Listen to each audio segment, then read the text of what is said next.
Bulan Ramadan, bulan yang mulia, bulan rahmat dan bulan berkat, bulan kebajikan pahala berganda, bulan keampunan doa diterima, bulan keampunan doa diterima.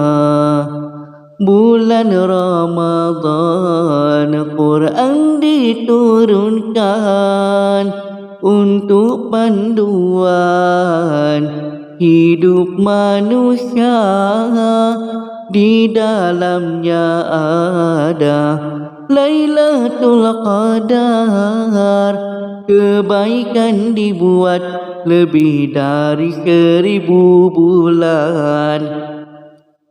Bulan Ramadan, pintu neraka ditutup, mereka yang di azab kubur direhatkan. Iblis dan syaitan kakinya dirantai sebagai memuliakan bulan Ramadan. Berlumba-lumbalah mencari keredaan, puasa di siangnya menghidupkan malam. Banyakkanlah doa, lebihkan sedekah, kawallah diri daripada dosa-dosa. Banyakkanlah doa, lebihkan sedekah, kawallah diri daripada dosa-dosa. Beriktikaflah ke 10 akhir Ramadan, jika ada peluang masa pun ada, kerana ia sunnat yang digalakkan. Rasulullah tidak pernah meninggalkan, kerana ia sunnat yang digalakkan.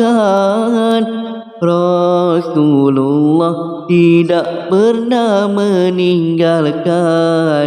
Ramadan, Ramadan, Ramadan, bulan rahmat. Bulan Ramadan, bulan yang mulia, bulan rahmat dan bulan berkat, bulan kebajikan pahala berganda, bulan keampunan doa diterima, bulan keampunan doa diterima.